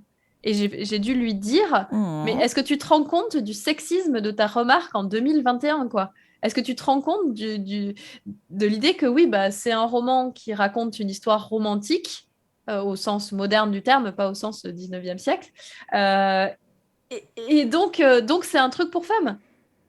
Mm. Ok, ok. Parce qu'en fait, il veut pas dire, mais il a pleuré grave en le lisant. Vas-y, C'est je transpire des yeux. C'est pas vrai. ça. Et, non, mais par contre, c'est vrai que, à contrario, aujourd'hui, pour les garçons, même si j'ai l'impression que ça... Bon, non, je sais pas trop, mais c'est une impression, je suis pas très sûre. Mais à contrario, les garçons pourraient te dire que eux, on les élève avec une sorte d'idéal non romantique. Oui, mais je suis tout à fait d'accord. Ce qui est aussi problématique parce que ils ont du coup, pour eux, tout ce qui est en lien avec le romantisme, tout de suite, c'est forcément banni. Enfin, voilà. Donc, les incidences sur les deux, quoi. Ah ben bien sûr, c'est incroyable comme le sexisme en fait, parce que moi pour le coup je me déclare pas vraiment féministe, je me déclare plutôt antisexiste, parce que je trouve qu'en fait le sexisme ça produit tellement de dégâts chez les hommes comme chez les femmes que vraiment, enfin c'est catastrophiquement horrible quoi. J'adore faire de l'emphase, mais Mmh. vraiment je vous assure que c'est très problématique. Enfin vous le savez, mais mais d'ailleurs, c'est assez drôle parce que par contre, j'ai le fils d'un ami qui a fait, je pense, le meilleur comeback ever à ce propos. Parce qu'en fait, il avait voulu une poupée. Donc voilà, donc mon pote lui a offert une poupée. Il faut savoir que il fait partie d'une famille de 5 enfants, hein, donc voilà, avec un papa qui s'en occupe énormément parce que bah, juste il fait son travail en fait, hein, voilà. Mais bref, et donc il avait voulu une poupée et il y a une petite mamie qui vient le voir dans la rue qui fait mais tu joues avec une poupée, mais tu joues à la maman et puis il a regardé d'autant bas, il a fait non, je joue au papa. S'il te plaît. Ah, ah. Et j'ai trouvé ça mais tellement énorme comme comeback, quoi. C'est genre, ok, salut. Mais et en même temps, tu vois, cette dame, je pense que, enfin, parce que là, par rapport au, notamment, on a parlé des jouets récemment par rapport à l'une des Ah expos oui, virtuelles qu'on a fait, et entre Barbie et compagnie, tu vois, l'éducation des jeunes filles, on les élève à être des mamans, en fait, parce bien sûr, que le poupon, et en même temps, alors c'est à la fois les élever comme ça, et en même temps, les petites reproduisent un schéma qu'elles voient à la maison en bien sûr. permanence, qui est maman, et elles veulent faire comme les grandes personnes, et bah, le modèle de grande personne qu'elle admire, forcément, c'est maman, parce que c'est elle plus tard, potentiellement. Enfin, Mhm. attention, globalement, voilà, évidemment, c'est pas toujours le cas, mais il est vrai que quand on est gosse, on veut faire la maman, quoi. Mais oui, mais justement, en fait, c'est bien ce que tu dis, c'est aussi une question de reproduction sociale. Le fils de mon ami qui voit toujours son père s'occuper de ses enfants, et ben pour lui, c'est tout à fait normal de jouer au papa, comme c'est normal Voilà. pour une fille de jouer à la maman, en fait. Parce que, voilà, et c'est pas ça le problème, en fait. Mm, mm. Non, tout à fait. Mais le problème, c'est la question de l'éducation. Et Bien sûr. je reviens aussi à George Sand. J'ai l'impression aussi, je peux me tromper, mais je pense que ce qui l'intéressait aussi, ce fait de s'habiller en homme, c'était de pouvoir sortir librement Oui, à n'importe quelle heure, en fait, quand elle voulait, sans qu'on on la juge, quoi. Parce qu'il y a, mais c'est ça. il y a une époque, bon, et encore elle est. Ah, c'est peut-être niveau vêtements. En gros, au 19e siècle, donc ça dépend de la période, mais globalement, au 19e siècle, croiser une femme le matin, c'est compliqué. Enfin, en gros, tu dois faire comme si tu l'avais pas vue, tu ne Mm, dois mm. pas la saluer, parce qu'une femme de maison, enfin une femme de grande maison, une femme de la bourgeoisie, ne sort pas le matin, elle a trop à faire. Et si elle sort, c'est pour des choses très intimes, notamment aller voir le curé. Pour se, merde, comment dire, Pour se confesser, pour se confesser, merci. bien sûr. Et parfois, c'est pour d'autres raisons. Donc, on a pour habitude, enfin, les hommes ont pour habitude de ne pas saluer une femme dans la rue quand ils la croisent le matin parce que elle n'est pas censée être dehors. Oui, c'est Elle est ça. censée rester. Et je me dis que pour quelqu'un comme Georges Sand qui me dit ah, non, non, mais je peux sortir quand je veux, quoi. Enfin, C'est et que ça. ça peut faire partie aussi de cette problématique-là, quoi. Et d'ailleurs, ça allait aussi quelque part avec son mode de vie. Parce que, effectivement, comme tu dis, il y avait des choses qu'on faisait et qu'on ne faisait pas. Et Georges Sand, en l'occurrence, une fois qu'elle a compris que le mariage n'était pas pour elle et qu'elle a décidé de rompre son mariage, en fait, elle a eu des amants. Voilà, c'était connu de tout le monde, hein, je veux dire, elle s'en foutait complètement. Et le problème, c'est que ça non plus, bah, ça ne se fait pas, en fait. Mm. Et d'ailleurs, si vous voulez, je trouve c'est assez parlant, un témoignage de cette époque qui montre cet état de dupe, enfin, c'est assez intéressant, c'est si vous regardez, vous avez sûrement travaillé ça en classe, Belle Amie de Oui. Maupassant. Mm. En fait, je trouve que c'est assez fabuleux parce que dans Belle Amie de Maupassant, donc on apprend que Madeleine, la fille, enfin la femme, pardon, de son amie qui va devenir la sienne, c'est elle qui écrit les articles de ces deux maris successifs. Et en fait, on voit très bien qu'il y a entre eux un arrangement où en fait, lui, il couche avec qui il veut et puis elle couche avec qui elle veut. Et c'est quelque chose qui est, voilà, qui est acquis entre eux. Et justement, quand il veut se débarrasser d'elle, alors qu'il sait très bien et que c'est un mode de vie qu'ils ont monté ensemble, ils sont, enfin voilà, je veux dire, ils sont parfaitement consentants l'un et l'autre, il fait déclarer son infidélité enfin, constater son infidélité pardon, par la police, et c'est bon, il a le droit de divorcer parce qu'il divorce pour faute grave, tout va bien, et il peut aller se remarier comme il veut avec sa future victime. Et ça, je trouve que c'est assez intéressant Mm. dans l'idée où on voit, en fait, c'est la description de Madeleine qui est assez intéressante, c'est deux têtes, hein, parce que je l'ai lu il y a 4 ou 5 ans, mais où on voit qu'elle a un sourire, en fait, une sorte de rictus, genre, ok, ouais, en gros, tu m'as bien eu sur le coup, quoi. Et vraiment, ce côté-là, Mm. genre, d'accord, c'était un truc entre nous, mais en fait, tu as décidé que ça t'arrangeait plus, donc c'est moi qui en pâtis. Ok, très bien. Voilà. Et est-ce qu'on sait, parce que donc Georges Sand donc, se travestissait, est-ce Oui, que ça se savait, ses amants, en gros, comment ça se passait? Enfin, en gros, parce qu'on sait qu'elle avait plein d'amants, etc. Mais du coup, oui, elle était, moi, de mon souvenir, elle était clairement reconnue. Enfin, on l'appelait Georges, mais on savait tous que c'était Aurore, je sais plus son nom de famille. Aurore Dupin, Dupin, voilà. On... baronne du Devant. Voilà. Ah, c'est lourd. Non mais attends, elle s'appelle, son vrai nom complet, je l'avais noté parce que c'est rigolo. C'est Amantine Aurore Lucille Dupin de Franqueuil, baronne du Devant. Oh là là. Voilà. Non, mais ils ont dû jouer avec cette appellation, baronne du devant, quand même. Hein. Enfin, je sais Oui. pas, moi, je trouve que c'est très drôle. Enfin, c'est... Voilà. Mais ouais, parce que c'était... Voilà, moi, j'avais souvenir que c'était connu. Oui, oui, oui. Et c'est vrai qu'on a beaucoup d'histoires comme ça au 19e, où les femmes s'habillent en homme. Par contre, il y a très souvent, et là, ça rejoint un peu la conversation, de ce que moi, j'ai compris par rapport au profil qu'on avait, c'était quand même très lié à une vie libertine, en fait. Oui, tout à fait. C'était... Enfin, quand je dis libertin, l'idée, c'est une ouverture sur sa sexualité, le fait d'assumer, le fait d'avoir plusieurs partenaires, etc.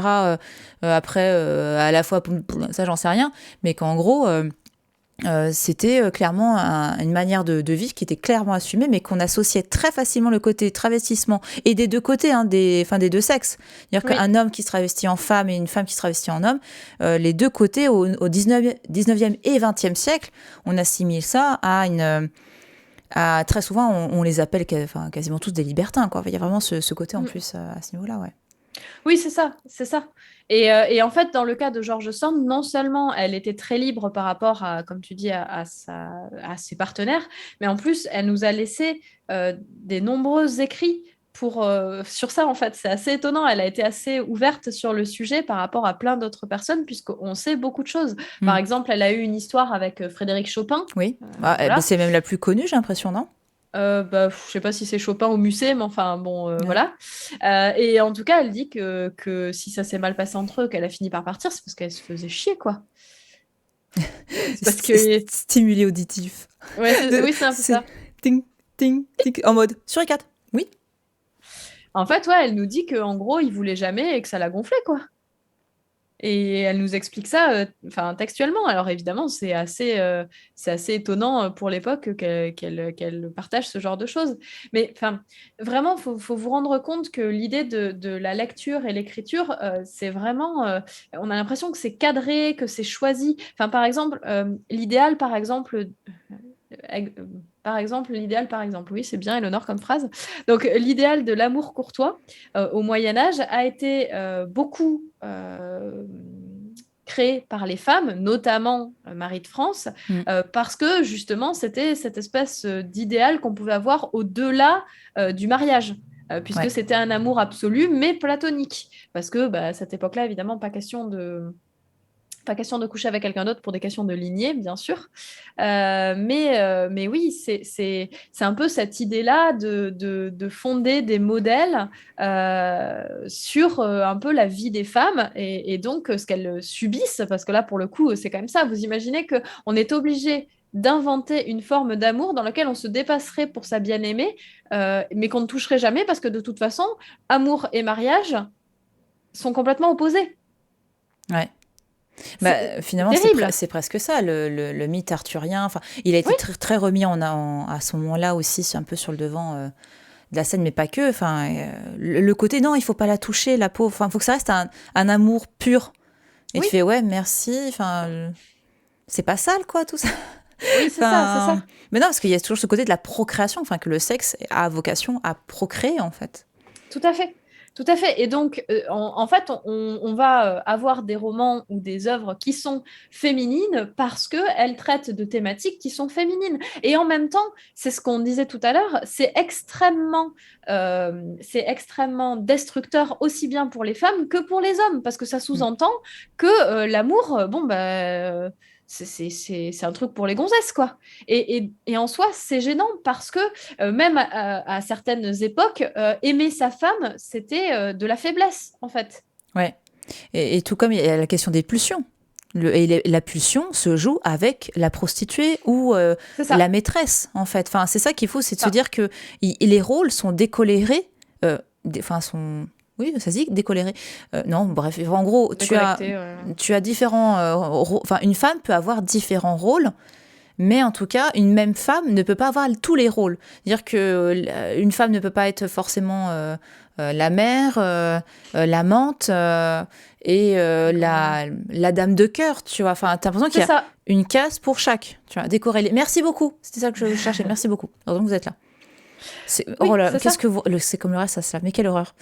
Mais c'était, tu sais, il y a cet adage du XVIIe siècle qui dit on a une femme pour les enfants et une maîtresse pour le plaisir. Ah oui, mais c'est fou. C'est fou parce que ça a imposé forcément en plus chez beaucoup de femmes le rôle de maman et qu'elle s'oublie, elle, en tant que femme. On vit dans un monde moderne, mais avec des archaïsmes sous-jacents, tout à fait. Aujourd'hui, c'est plus reconnu comme une faute adultère, je crois bien. Par contre, quitter le foyer familial peut être considéré comme une faute, surtout quand il y a des enfants. Oui, légalement, apparemment, oui. L'adultère n'est plus reconnu comme une... C'est ce que j'ai compris aussi, l'adultère n'est plus une faute. Par contre, le fait de quitter le domicile familial, alors qu'il y a encore pire quand il y a des enfants, alors là, c'est mort, quoi. C'est... Et ça, ou par exemple, il y a eu des cas aussi, lorsqu'un l'un des deux ne satisfaisait plus les désirs sexuels de l'autre, mais allait voir ailleurs. Le problème, c'était plutôt la question de la satisfaction du partenaire principal, enfin du partenaire officiel. C'est ça qui posait problème. Non, il n'y a pas de... Oui, l'adultère n'a pas d'existence légale. Tout à fait. C'est plutôt qu'est-ce que tu dois au principal, enfin qu'est-ce que tu dois à ton conjoint, ta conjointe. Donc si tu n'es pas là pour aussi les besoins sexuels de ton partenaire et ta partenaire, mais que tu vas ailleurs, là tu prends cher parce qu'en gros tu n'es pas là pour ça, quoi. Enfin, c'est ça. Mais oui, c'est ça que je trouve, quand même assez impressionnant de voir à quel point la manière de lire et la manière d'écrire sont influencées par la société et influencent la société, puisque c'est un peu comme ce qu'on disait tout à l'heure. Finalement, il y a un peu des deux. La littérature influence la société et la société influence la littérature, c'est évident. Et pourquoi est-ce que Laure Adler et Stéphane Bollmann ont décidé d'écrire ce bouquin sur les femmes qui lisent? C'est exactement parce que on s'est rendu compte que la lecture menée à une certaine liberté, ça va, moi je peux le faire aussi. Et puis en plus, si on fait un concours, c'est moi qui ai le plus grand. Voilà. Ah, je viens de faire tomber un truc. On arrive à ça. On arrive au concours de qui a la plus grosse, quoi. Exactement. Ah ouais, d'accord. Ouais, mais moi, c'est pour plus d'intimité. Ah oui, c'est vrai, toi, j'ai le format intime. Non, mais ils sont chauds, hein. Format intime. Ah, mais c'est des génies du marketing, hein. Les femmes qui lisent, c'est un roman de SF, ouais, c'est ça. Bad. Le format qui rentre dans la poche. Je suis pas sur une grande poche, quand même. Non, pas à ce point-là non plus, faut pas déconner. Mais j'avoue, il est pratique à lire. Enfin, il est léger et tout, hein. Il est bien. Ah oui, je viens de mettre un livre à la poubelle, en fait. Oh. C'est très bien. En plus, un bon livre. Bah, bravo. Si c'est du Rousseau, ça va. Non, c'est pas du Rousseau. Ça aurait été du Rousseau, j'aurais laissé. C'est ça. Et de la même manière, parce que donc George Sand était aussi lu que Balzac. Oui. En son temps. Oui. Donc ça veut dire qu'on la reconnaissait en tant que auteur du coup sans eux, parce que malheureusement voilà. Mais pourtant on savait que c'était une femme. C'est ça que je trouve. Alors comme je te dis, en fait on a réussi à triquer un peu le truc, à gêner un peu le truc, parce qu'on a dit oui, mais c'est une femme. D'accord, mais en fait c'est parce qu'elle est écrite avec des hommes. Ah oui, voilà. C'est par rapport à ça, d'accord. Oui, les autres l'influencent tellement que forcément c'est brillant ce qu'elle fait. T'imagines si elle avait été en couple avec Balzac, hein. Ça aurait été trop bien. Alors là, laisse tomber. Hein. Non, mais c'est terrible, hein, en fait, quand on y réfléchit. Je trouve que c'est incroyable quand même de penser qu'on limite les femmes à leurs époux, quoi, ou à leurs conjoints. Mais enfin, ça a toujours été le cas. Je veux dire, je vous parlais tout à l'heure d'Émilie du Châtelet. Quand j'ai fait des recherches sur Émilie du Châtelet, moi j'ai fait des recherches sur elle parce que je cherchais les grandes scientifiques Et il faut savoir que, bon, Émilie du Châtelet, on la connaît surtout pour les sciences, hein, parce que sinon, elle a écrit un traité sur le bonheur, qui est d'ailleurs très intéressant, que je vous conseille. Mais voilà, clairement, c'est une grande scientifique du XVIIIe siècle. Pour vous donner une idée, elle était tellement douée qu'elle a proposé des traductions de Newton ne sont pas encore dépassées aujourd'hui. C'est-à-dire qu'on n'a pas réussi à mieux le traduire que ce qu'elle a fait. Donc ça vous donne une idée quand même de la qualité de la personne. Et en fait, ce que l'on trouve partout sur Émilie du Châtelet, avant le fait que c'est une brillante mathématicienne, elle a traduit Newton, elle a fait des choses extraordinaires, elle a réussi à faire avancer les sciences. Elle a couché avec Voltaire. Elle a couché avec Oh, Voltaire. Vous savez que c'était la maîtresse de Voltaire? Elle a couché avec Voltaire. oh là là, terrible. C'est terrible. Non, tous les lecteurs ne le savaient pas, Germain. Ouais, c'était... Et donc c'est ça en fait, c'est que dans le milieu, dans les cercles littéraires, ça se savait, voilà. Oui, Mais par contre, effectivement, le lecteur lambda ne savait pas que c'était... pas forcément, ok. non. Hmm. Ouais. Ok. Mais bon, en même temps, enfin, moi, il y a un parallèle que je fais souvent parce que on se dit, ok, George Sand, elle a écrit sous un nom de mec aussi parce que ça correspondait, parce que ça a été plein de choses, hein. Ça a été aussi un concours de circonstances. Vous avez vu, à l'origine, elle écrivait Jules Sand, et puis bon, finalement, c'est devenu Hmm. George Sand. Mais si on réfléchit un tout petit peu, je dirais aux mentalités actuelles, hein, fin 19e, fin 20e, début 21e siècle, hein. Si on réfléchit un tout petit peu, eh ben, vous avez sûrement en tête une grande femme auteure à qui on a plutôt dit de mettre ses initiales que son nom complet pour essayer d'éviter de mettre en valeur le fait que ce soit une femme. Et c'est une femme qui a écrit un roman, enfin une série de romans qui ont eu un succès Ah bah, c'est pas incroyable. J.K. Rowling? Évidemment, c'est J.K. Rowling à Ouais. qui on a conseillé de mettre uniquement ses initiales et pas son prénom. Ouais. C'est quand même fou quand on y réfléchit. Hmm, hmm. C'est, enfin, je veux dire, parce que là encore, on peut dire oui, George Sand, 19e, machin et tout. Mais J.K. Rowling, non, c'est fin 20e siècle, quoi. Hmm. Ouais. C'est, c'est fou, en fait. Et oui, je suis tout à fait d'accord, Thienou, c'est exactement ça. Une femme sans mari, sans homme, ça n'est rien. Mais en plus, là, je l'avais vu notamment, c'est dans le... Pareil, je suis désolée, moi les noms, j'ai beaucoup de mal. Dans l'univers des DJ, là, t'as pareil, t'as des femmes qui se travestissent et qui se font passer par des hommes parce qu'elles savent très bien que dans le milieu de la musique, Mm. elles ont tout intérêt, parce qu'en général, une femme... c'est forcément avec son producteur, machin, qu'elle réussit. Alors, Bah oui. mais t'as des DJ, non, elles veulent s'imposer. Donc, bah, l'une des perspectives, bah, c'est de s'habiller en homme, quoi. Tu fais waouh! Enfin, c'est fou, alors qu'on est au 21e siècle. Mais c'est ça, parce qu'à la rigueur, je veux dire, souvent je dis aux élèves, bon, faut, parce que quand ils, enfin là, on lisait Baudelaire par exemple, et ils me disent, on est d'accord quand même que parfois c'est un peu sexiste et tout ça. Et je leur dis, oui, c'est complètement sexiste, mais on le regarde aussi aujourd'hui au 21e siècle avec nos yeux de 21e siècle, et parfois, il faut quand même pas nier ça.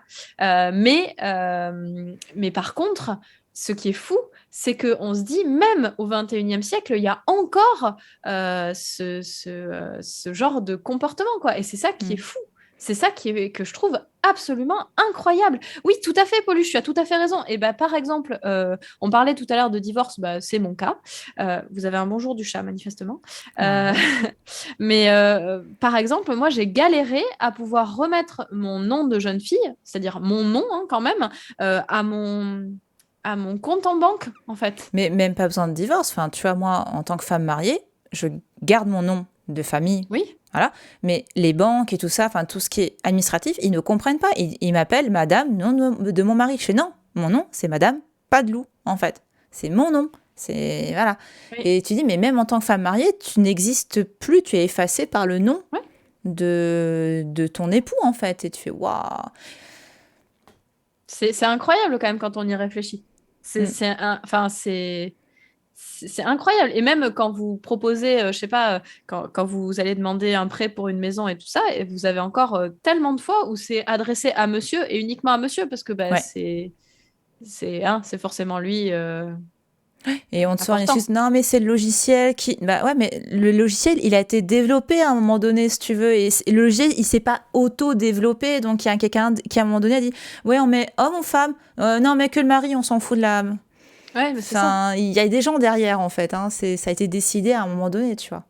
Et c'est pour ça que nous, on nous fait suer au lycée. Ah oui, mais vous mettez parent 1 et parent 2. Bah oui, mais comme ça, en fait, Bah, c'est tellement mieux. Ça, parent 1 et parent 2, c'est logique, quoi. Et puis voilà, c'est ça. s'il y a qu'un seul parent, il y en a qu'un, et peu importe que ce soit un homme ou une femme. Et si c'est 2 femmes, 2 hommes, on s'en fout. Un nom de mariage n'existe pas, je crois que c'est Oui, bien c'est un nom oui, tout d'usage, à ouais, fait, tout c'est à un nom fait. d'usage. Tout à Mais fait, c'est un nom le d'usage. problème, c'est on est à fond sur comme si toute ton identité se transforme après le mariage. Alors que non, en fait, mon nom d'usage, je le choisis. Tu peux le choisir de toute manière. Oui, oui. Mais bon, tout ça pour dire, si on veut en revenir à la littérature, que forcément, ça a été modelé par en fait, par je sais pas, ces interdictions aux femmes, en fait. C'est vraiment la manière dont les femmes ont été traitées d'une certaine manière qu'on a eu cette évolution de la littérature et de la littérature féminine. En fait, je trouve que c'est fou de se dire que encore aujourd'hui, dans certains milieux universitaires, quand vous faites des lettres, on vous dit que le roman, c'est quelque chose c'est quelque chose de populaire parce que féminin, donc je ne sais pas ce qui est plus insultant, hein, si c'est féminin ou si c'est populaire, mais en tout cas pour eux, sûrement les deux, contrairement au genre noble du théâtre ou de la poésie. Et donc, de fait, c'est encore considéré comme un genre mineur. Enfin, il y a un moment, faut arrêter. Le 21e siècle, si vous regardez les meilleures ventes des romans des 21 premières années, enfin des livres des 21 premières années, ce sont quasiment que des romans. Parce que, en fait, c'est ça qui se lit. Alors, on s'en fiche que ce soit populaire ou que ce soit féminin ou quoi que ce soit. En fait, c'est ce qui est lu. Donc, voilà, c'est ça qui est important. Mais je trouve que c'est incroyable qu'on ait encore besoin de militer pour dire, mais non, en fait, le roman, c'est pas un sous-genre. C'est pas parce que c'était un truc plutôt féminin ou plutôt populaire, parce que c'est pareil, hein, les deux finalement sont liés. Les deux, c'est péjoratif. Bon, je trouve ça incroyable. Enfin, moi, ça me rend folle, en fait. Il y a Ça me rend encore du assez folle. boulot. Ouais, il y a encore du boulot, mais en fait, c'est ça qui me tue, c'est que bah, forcément, je suis sûre qu'il y a d'autres. Enfin, quand on voit notre situation par rapport à plein d'autres pays, c'est évidemment, on va pas. C'est pas qu'on va pas se plaindre, c'est pas ce que je veux dire, c'est pas du tout ça. Mais Il y a des situations pires. il y a des situations pires, voilà. Mais je veux dire, c'est quand même fou de se dire qu'encore aujourd'hui, cette espèce de séparation entre féminin et masculin nous bloque et bloque aussi bien d'ailleurs les femmes que les hommes. Et c'est ça qui est fou, en fait. Il y en a en fait de la poésie au féminin, bien sûr. Moi, je sais que je fais une thématique sur l'amour, donc je suis j'ai quasiment une parité puisque j'étudie Marie de France, Clément Marot, Dubélé, Louise Labbé et La Fontaine. Donc sur cinq auteurs, j'ai 2 femmes et 3 hommes. Mais parce que bien sûr que ça existe des poètes femmes, des auteurs femmes. J'aurais pu aussi bosser sur Christine de Pisan, j'ai hésité. Enfin, je veux dire, il y a des auteurs féminins et qui sont passés sous silence, quoi. Je trouve ça bête. C'est dommage, quoi, vraiment.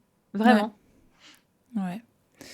Le marketing et la com jouent beaucoup sur les biais ancrés en chacun et contribuent à les perpétuer. L'image de Madame à la maison est assez ancrée dans les esprits pour en avoir partout encore et encore, même si dans Oui. les usages en moyenne, les pratiques évoluent. Il y a bien sûr. il y a des choses qui évoluent, mais effectivement. Oui, mais ça évolue et c'est encore, enfin, ça évolue très lentement et c'est problématique, encore une fois, là, je le dis, même pour les hommes, parce que justement, on va dire, par exemple, au niveau des tâches ménagères, c'est de mieux en mieux réparti et tout ça, et je me dis, bah, très bien, on peut que se féliciter de ça, mais tant qu'on entendra encore des hommes se prendre, attends, tu fais la cuisine, tu fais le ménage, mais enfin, c'est pas ton boulot, quoi. Ou finalement, c'est aussi insultant pour l'homme que pour la femme. Enfin, je veux dire, on n'avancera pas, quoi. Gros travail sur l'éducation.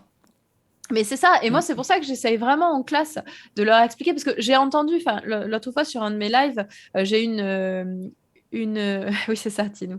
Il y a une personne qui m'a dit, bah moi je prends en charge ma part de problème avec le sexisme et je laisse les hommes en faire d'eux-mêmes. Et je suis d'accord, en fait, je suis d'accord avec cette idée. Seulement moi je me dis, en tant que professeur, j'enseigne à des adolescents, hommes et femmes, et d'ailleurs non-binaires aussi pour certains. Et donc, de fait, j'estime que c'est mon devoir de les prévenir des dérives du sexisme, aussi bien en tant qu'homme qu'en tant que femme, parce que c'est quelque chose qu'on a tendance à, je trouve, trop souvent oublier. On a tous à perdre du sexisme, en fait. Vraiment. Je veux dire, ça, il n'y a aucun moment où le sexisme a servi à quelqu'un, hein, si ce n'est peut-être pour faire passer certaines décisions honteuses. Mais à part ça, je veux dire, le sexisme finit toujours par péter à la tronche, même des hommes qui le mettent en place. Et même des femmes qui le mettent en place, parce qu'il y a certaines formes Oui, aussi, oui. parfois, qui sont extrémistes et qui, à mon avis, sont tout autant une erreur. Je veux dire, j'étudie en ce moment, enfin, j'étudie en ce moment avec les élèves la Déclaration des droits de la femme et de la citoyenne. Il faut savoir que Olympe de Olympe de Gouges est gauche, ouais. citée à fond par les féministes en expliquant, bah oui, elle, c'est une des premières à avoir parlé de la question des inégalités, etc. C'est vrai, je suis tout à fait d'accord, mais si on lit Olympe de Gouges, elle demande absolument pas à ce que la femme prenne le pouvoir Voilà. sur l'homme. Hein. Je veux dire, elle dit bien, attendez, hein, je vous le cite, réunissez-vous sous les étendards Qu'est-ce de qu'il la m'a fait? philosophie. Déployez toute l'énergie de votre caractère et vous verrez bientôt ces orgueilleux, non serviles adorateurs rampant à vos pieds, mais fiers de partager avec vous les trésors de l'être suprême. Elle le dit bien. On ne veut pas que les hommes soient rampants à nos pieds, on n'en a rien à faire. On veut qu'ils partagent avec nous d'égal à égal. Et Mhm. donc, c'est pour ça que quand on la cite en disant ouais, ouais, elle voulait la suprématie des femmes, non, elle voulait pas du tout la suprématie des femmes, elle voulait une égalité de droit. Et je pense que c'est exactement ce vers quoi on devrait tendre, en fait. Tout à fait. Mais oui. Mais je suis d'accord, hein, Yann, il y a aussi un sexisme dans un autre sens avec l'idée je ne laisse pas faire le ménage ou la cuisine parce qu'il ne sait pas faire ça. Enfin, il sait pas faire, bah apprends-lui. Mhm. Est-ce que ça a été pas mal ça fait partie de... Attends, comment ça s'appelle? Le mauvais élève. Oui. C'est que, en fait, apparemment, tu aurais, là je sais plus quels sont les biais, etc., mais tu aurais donc des hommes qui font exprès de mal faire parce que ça énerve. Donc on dit non, mais laisse, je vais le faire. Ce serait dû à ça, mais globalement, je sais pas. Enfin, apparemment, il existe une stratégie du mauvais élève.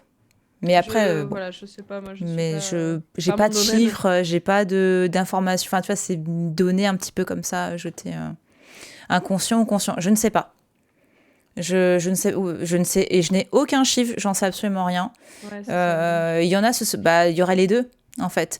Il y aurait ceux qui qui se contonneraient, tu vois, le côté un peu Perceval, tu vois, le côté, on m'a toujours dit que j'étais con, donc je reste con. C'est ça. Voilà. Et il y en a qui feraient exprès. Mais évidemment, tu vois, c'est au doigt mouillé après.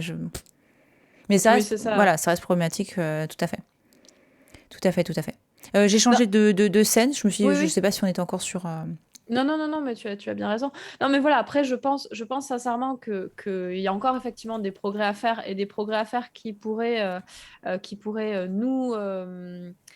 enfin, nous servir à tous. Et là, encore une fois, j'entends aussi bien hommes que femmes, hein, parce que Hmm. clairement, voilà, je pense que le sexisme, c'est un problème de société et c'est pas un problème justement lié à la féminité ou à la masculinité. C'est un problème de société, en fait. Tant qu'on interdira un enfant de se comporter de telle ou telle manière parce que c'est un comportement féminin ou parce que c'est un comportement masculin, ça posera un problème de toute façon. Tant qu'on continuera à discriminer les hommes parce qu'ils ressentent des choses, oui, parce que évidemment, vous, messieurs, s'il y en a dans le chat, vous ne ressentez rien, s'il vous plaît, parce qu'un Arrêtez homme, tout de ça, suite. voilà, c'est ça, ça boit des bières et puis Ça ça rote et joue ça avec ses... pète. Voilà, exactement. On est bien d'accord, oui, répondre à un sexisme par un autre, ça ne fera jamais avancer les choses, c'est exactement ça. Je veux dire, c'est absolument ridicule. Et donc, c'est pour ça on a effectivement. Non, t'as pas le droit de pleurer, Etium. Tu retiens tes larmes, tu Oh, les avales. tu arrêtes. Tu peux transpirer des yeux, mais tu pleures pas. S'il te plaît. Non mais, Non, mais c'est fou, quoi. C'est fou. Mais c'est ça, en fait, c'est qu'on impose des stéréotypes, la société impose des stéréotypes, mais c'est nocif. C'est nocif pour tout le monde, les stéréotypes, de toute façon. Je veux dire, c'est nocif, mais est-ce que ça fait pas vendre? Ah si, ça fait vendre. Bien sûr que Hmm. ça fait vendre. Évidemment que ça fait vendre. Et d'ailleurs, c'est pour ça qu'on continue joyeusement. Je veux dire, enfin, On n'en parle pas assez parce que je trouve que pourtant c'est important. Vous savez, on a fait beaucoup de choses sur, par exemple, la question de la femme objet, notamment dans les pubs de parfum. Parce qu'il Mm. y a un moment où c'était vraiment la fête du slip, quoi. C'était genre, on foutait des nanas à poil partout et on disait, ah, c'est bon, ça nous fait vendre. Mais quand on voit aujourd'hui que justement, on a pris conscience de ça, donc on arrête d'emmerder les femmes avec ça. Et de fait, on a beaucoup moins de ce genre de publicité et on se dit, ok, clap, clap, j'apprécie beaucoup, c'est très bien, j'applaudis les quatre mains. Mais le problème, c'est qu'aujourd'hui, on fout des mecs à poil partout.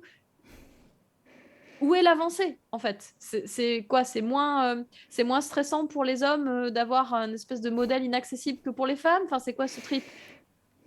Ça s'adresse aux homosexuels, je sais pas. Oui, c'est ça. Je sais pas. Je sais pas, je comprends pas. Je trouve que le modèle que l'on donne aux hommes est finalement aussi difficile à suivre et terrible, en fait. C'est je trouve ça en fait angoissant. Et justement, moi, j'avais écouté une émission de France Inter sur le sexisme. Et en fait, je trouvais que c'était hyper intéressant. Il y avait des hommes et des femmes qui parlaient. C'était très intéressant. Et, euh, et en fait, il y en a un qui aborde la question de la publicité. Et il y a une auditrice qui appelle à ce moment-là qui dit oui, enfin bon, la publicité, on voit bien que ça a une mauvaise influence sur les femmes. C'est un truc comment est-ce qu'on pourrait dire ça, pour discriminer les femmes, mais ça a jamais fait la même chose chez un homme. Et j'étais là genre, ok, tu viens de décrédibiliser le discours féministe en une seconde. Félicitations à toi. Enfin, c'est quoi le truc? GG. C'est genre, ouais, mais moi c'est pire que toi, alors c'est pas bien. Non, mais dans ces cas-là, il y a toujours pire, hein. Dans ces cas-là, on peut dire, oui, franchement, il n'y a aucun progrès à faire en France parce qu'en Afghanistan, c'est pire, quoi. Mm. Tu vois, enfin. Ouais. Mais bon, c'est voilà. Après, c'est mon avis. Encore une fois, hein. Moi, je vous ai toujours dit, je me définis plus comme antisexiste que comme féministe parce qu'on ne remplace pas un sexisme par un autre, effectivement. Tu C'est pas le m'étonnes. débat. Voilà, c'est ça. C'est pas le débat. C'est tout le monde s'en fout. On n'est pas en train de dire oui, mais moi j'ai plus de malheur que toi. Le but, c'est d'arriver à une égalité de fait, d'arrêter avec les comportements oppressifs et Mm. d'arrêter avec les comportements oppressifs. Oui, c'est ça. C'est pas parce que ton voisin a un cancer que t'as pas le droit de soigner ta grippe. C'est exactement ça.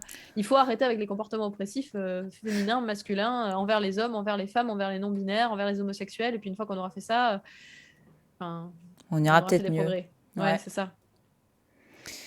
Tout C'est ça, à c'est ça. fait. Bon, j'ai l'impression qu'on arrive doucement à la fin. Oui, tout à fait. Bah, on a déjà quand même pas mal papoté, hein. Ça fait 2 heures, hein.